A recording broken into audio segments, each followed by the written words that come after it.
Profiles in Cinemania, Alan Rickman. You know, there's a certain hardness that comes from growing up poor. There's a moment in Robin Hood, Prince of Thieves, where the villainous Sheriff of Nottingham reveals in an almost casual aside that he had a difficult childhood, as if that explains all the kidnapping and skullduggery. Alan Rickman was born in 1946 in Acton, London. His father was a factory worker who had fitted out planes during the war, and his mother was a housewife. That changed when his father passed away when Alan was only 8, and his formidable mother took work in a post office to support 4 children. They lived on a council estate near Wormwood Scrubs Prison, a charming part of the world.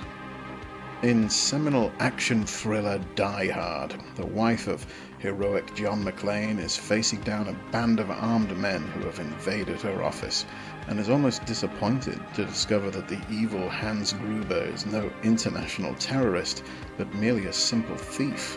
Gruber, of course, retorts that he is, in fact, an exceptional thief. School was intended to prepare a boy for life and a job. Alan had a gift for art and drama, and was able to secure government grants available at the time for bright young kids to go to the better schools, and ended up choosing Chelsea College of Art and Design, then the Royal College of Art, and eventually RADA, the famed Royal Academy of Dramatic Arts.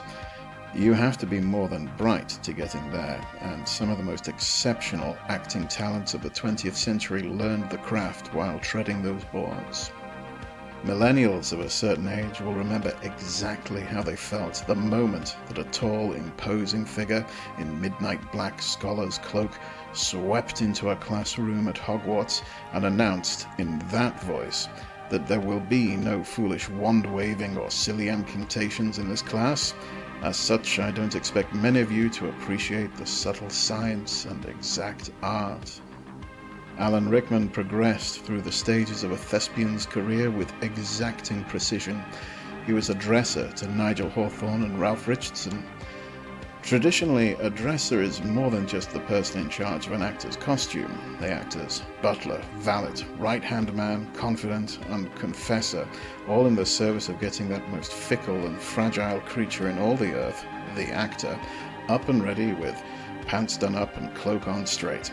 It's supposed to be a job involving costumes and timing, but just as often the dresser has been responsible for sobering up a wild old soak before King Lear is due to appear, or tactfully wiping away all of the panic vomit before a big scene. The point is, you start at the bottom in the craft if you want to do it right. Rickman went on to a stage career in London and did quite nicely, graduating in the early 1980s to television. On the BBC, he appeared as the delightfully vile Reverend Obadiah Slope in the Barchester Chronicles, which you really should look up if you enjoy calmly paced dramas about clerical intrigue in the Church of England and people being viciously polite to each other. As soon as the camera first found him, it stuck with him. Some faces simply work on film, and that hangdog expression paired with cunning dark eyes immediately made him stand out.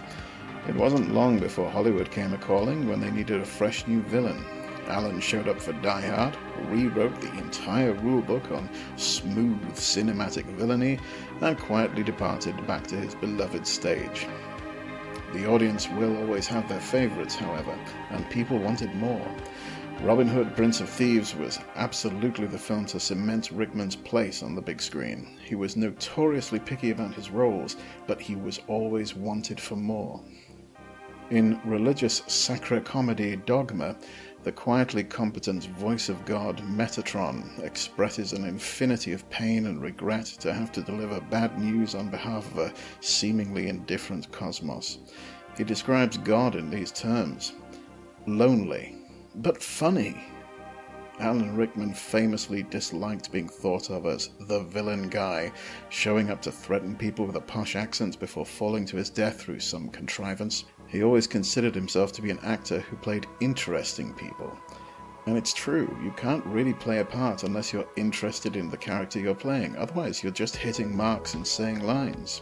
And he was funny.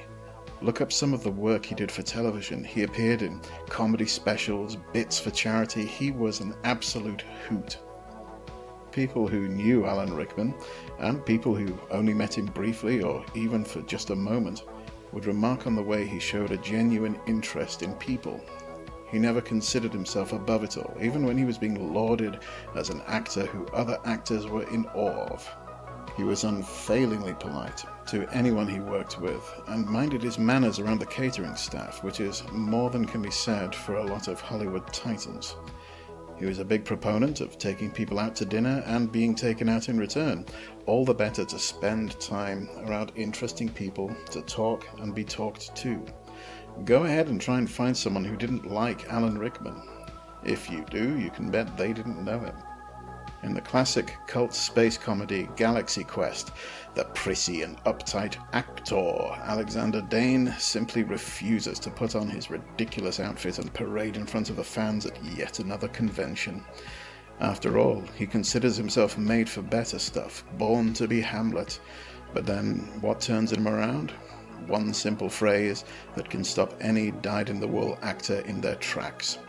The show must go on.